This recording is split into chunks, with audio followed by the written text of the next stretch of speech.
I want to speak today about a problem for our current politics that has a clear precursor in Victorian debates. And that's the problem of what we mean by free speech, what value it has for us as a society, and primarily I'll be thinking about as a society rather than as individuals, though of course they interconnect. And above all, what we think we can and should do when free speech oversteps the bounds of what we think is appropriate or acceptable.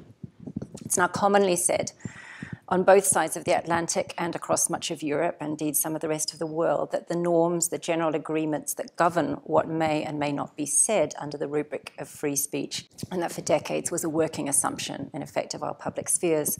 The current president of the United States has something to do with that, at least he's become a figurehead for it, and several other charismatic or forceful leaders will come to your minds as well. It's the staple stuff of our press in the morning, so I'm not going to pick out any particular individuals. There are some this week. You'll be able to supply names yourselves. Now, a major inflammatory factor, as you all know, in this troubling of the grounds of free speech has been the emergence over recent decades, of web-based news and social media that cannot be regulated as traditional news media and broadcasting sites were regulated in the past. And that have yet to agree to be more than loosely self-regulating. That effect has, of course, been helping to erode speech norms for quite a long time now. And the result is that, as you know, we inhabit a peculiarly polarized social media sphere, or a sphere of public debate more broadly. On the one hand, the norms don't seem to hold, but as a reaction, there are increasing calls for stringent norms, especially around, for example, race and gender. And sometimes I think those calls can be too extreme in their own right. So it's a live debate for us. But I'm going to suggest that we have much to gain from going back to the period, in the early Victorian period, when the norms that we have come to think of as accepted and now troubled were coming into being, were being shaped in response to similar kinds of pressure upon what can be generally agreed and what can't. If we're looking now at free speech as a regulatory ideal that's in danger of coming unlocked, then I think it helps to go back to the period in which it's being put together. And there's no better or sharper illustration of that than the debate that arose between John Stuart Mill and Thomas Carlyle in 1849 to 50 over what became known as the Negro question. Now, even now, Carlyle, here he is, the moody beast, as close as I could get to 1849, 1854. Even now, Carlyle can occasionally be invoked as a model for what it means to somewhat heroically overstep the bounds of general agreements. Rod Liddell has recently brought his name up in exactly that context in the pages of The Spectator. The philosopher John Stuart Mill is undoubtedly better known than Carlyle is today, but it's their confrontation over the Negro question that helped to inform Mill's great contribution to our liberal public spheres today in the form of constraints on free speech, but also modelling of what its value should be for us. When I was a student, the Mill-Carlyle debate was absolutely standard fare for all of us in the university, in the English departments. I've been really struck by its gradual removal from syllabi in recent years. So if you look at the main anthologies of Victorian literature that are on the shelves of bookshops at the moment, even on the shelves of libraries, it's curiously hard to find this debate being represented at all. Quite often it's there in very short summary. I've even found big reviews of the Victorian period, several of the most prominent ones at the moment, that choose not to mention it at all. That I'll be talking about, there's some pretty obvious reasons of why that would be the case, not the least of them the inflammatory rewording by Carlyle of his title when he reprinted it in 1853 as the nigger question. So the classic way of dealing with that problem is to invoke it now by its first title and footnote the problem. He knew exactly what provocation he was having, and it's around that question of race and troubling the boundaries of what people are prepared to hear said in front of them that I want to concentrate today. A core aim of Carlyle's writing, always, but especially in this case, was to jolt his readers into awareness of how narrow upbringing, limited experience, and insufficient familiarity with different customs and language can blinker us to higher truths. Mill, importantly, would have preferred to say wider perspectives, I think. But where Mill looks to persuade an intelligent reader, point by point, logically, through careful presentation of the evidence, commanding your agreement step by step, Carlyle wanted, in a wonderful phrase, to take a besom of destruction to logic. A besom is one of those brooms made out of twigs. It's a fantastic sexist old phrase that my mother loved, where women used to be called, long ago, an old besom, some women. So his ideal audience was not critical, it was ardent, and it was boundlessly tolerant. In this very short lecture, I'm going to introduce you to Carlyle's strategies as a moral controversialist, the rhetorical gambits that he uses in the Negro question in order to call out what he thought was a blinkered illiberalism residing in a culture ostensibly committed to free speech. And then I'm going to turn to Mill as the person with, I think, a much harder role in this debate, the one who can recognize the charismatic force of Carlyle's performance, the excitement of the affront to those who would like to think of themselves as right-thinking and fair-minded and progressive, and who has to try to find a language to hold that charisma at bay, push back against it, and uphold standards of reasonable argument. The Occasional Discourse on the Negro Question, first published in the Tory magazine Phrases in 1849, and it goes out of its way to offend. It anticipates a readership that will react strongly against it. Implicitly, it reserves a space for that rarer reader, the one intelligent enough not to rush to hostile judgment. So deep cover flattery is part of its strategies. Like much of Carlyle's writing, it operates with a series of frame narrators. So the ploy here is that Fraser's editorial office, the fake editor if you like, receives from Dr. Phelim McQuirk a text that has in fact been presented not by him because he's absconded, he's got into debt, removed himself from terrain, so his landlady's picked it up off his desk and handed it in hoping she can make a few pennies out of it. Left in the red by him, she wants to extract some good after all, and the editor agrees to give it publicity without in the least committing itself to views which the editor suspects belong to a minority of one. Now, one of Mill's lesser objections to Carlyle was that this charade of concealment was very thin indeed. It looked like exactly what it was, a hackneyed literary gambit to ward off crude or naive or potentially litigious objectors. In addressing the rights of Negroes, I've given you at the bottom there, if you want to see the original text, Birkbecker very helpfully put up all the original photographs of the original pages from Fraser's magazine, so you can trace it there. In addressing the rights of Negroes, Carlyle has selected a subject, he says, that can be a gauge of progressive morality more generally. So on that subject, you can hang, he says, innumerable other rights, duties, expectations, wrongs, and disappointments that are much argued of by logic and grapeshot in these emancipated epochs of the human mind. If we look to the West Indies, he tells us, we'll see the results of the abolition of slavery in 1833. And things get pretty toxic pretty quickly. Our beautiful black darlings are at last happy. A few black persons have been rendered extremely free indeed, sitting yonder with their beautiful muzzles up to the ears in pumpkins, calling, "Higher wages, massa, higher." Some of you would have seen this particular racist trope coming into play again curiously to me. I didn't realize it was still live actually in the States. Last year when Lemony Snicket got himself into terrible trouble by poking fun at a fellow children's writer, African-American, who had said that she was allergic to watermelon. This trope of the greedy, lazy, uncontrolledly appetitive Negro, African-American, who results from the abolition of slavery, has been there a very long time. In most of the literature, it's actually traced to the 1860s onwards, but it's here and it's active in Carlyle. He doesn't, I think, originate it, but he really takes it to extremes. I don't think there's any letting him off the accusation of racism here, but there is something to be said about what he's doing and putting into play publicly. There's an excessive quality about the handling of it. I'm giving you a short extract, but if you go to it and read the original, it really pumps that trope for everything it's worth. In its context, it's instrumental.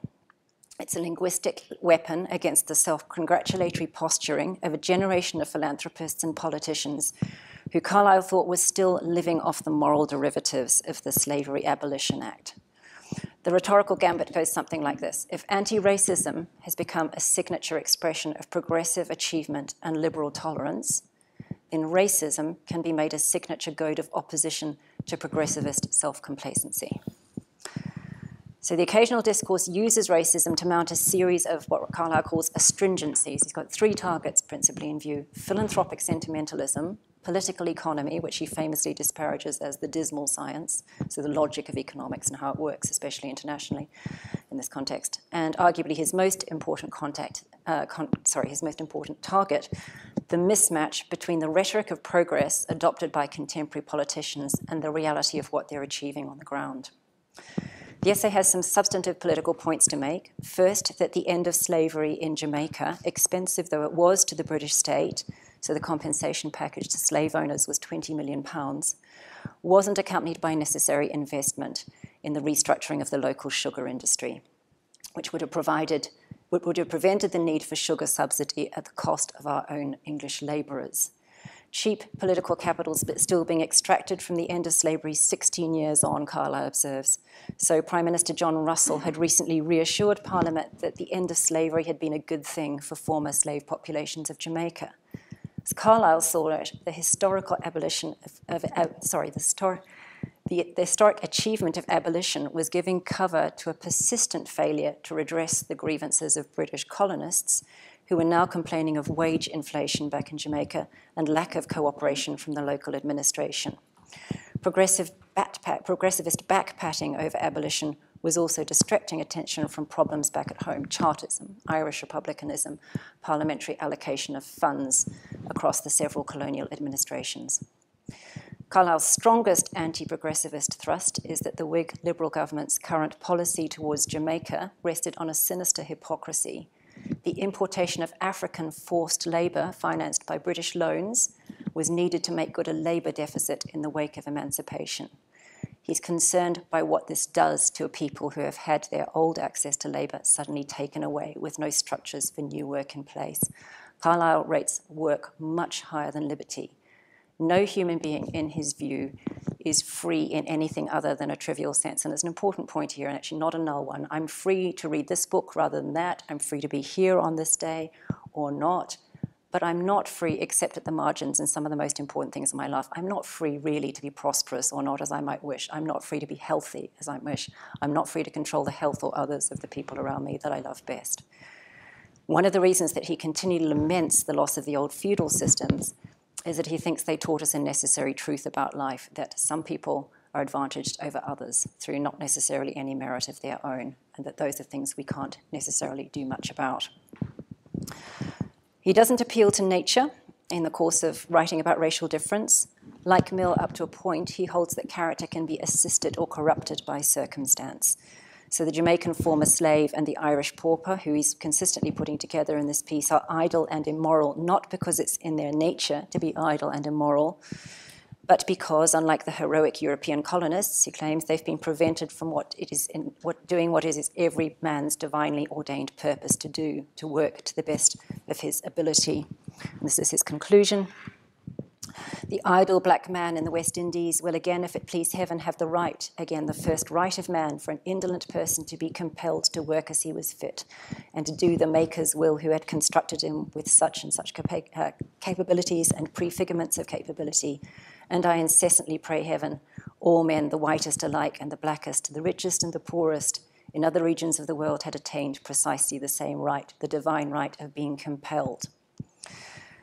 Why not at once say, Mill will retort, that by some wise means everything should be made right in the world? In other words, exactly what are we supposed to do here? Right, so here's the antagonist. I'll be briefer on Mill. It says something about it that there's more to say about Carlyle. The rhetoric is richer, okay? It's high-risk satire, and Mill's response came within days. The speed matters. He's characteristically lucid. He's uncharacteristically fierce. If Carlyle is about calling out the unwarranted smugness of British liberalism, Mill is about giving gross abuses of fact, misrepresentation of evidence, baseless assertions their due. He treats the racism as secondary but important. Excuse me 1 second. Now, his core point at the beginning is that the abolition of slavery was not the outcome of philanthropic sentiment. He says, abolition depended no more on humane feelings than any cause which so irresistibly appealed to them must necessarily do. Its first victories were gained while the lash yet ruled uncontested in the barrack yard and the rod in schools, and white men were still hanged by dozens for stealing to the value of 40 shillings. It triumphed because it was the cause of justice and, in the estimation of the great majority of its supporters, of religion. He goes on to say there's a degree of self-interest at work in it as well. So he's evidently not interested in flattering a British image of self-image of humanitarianism. It's a hard-headed view of a belated stirring of interest in the question of race. In Mill's analysis, civilizational self-accusation, as Bruce Robbins has recently called it, requires an understanding of comparative scale of injustice.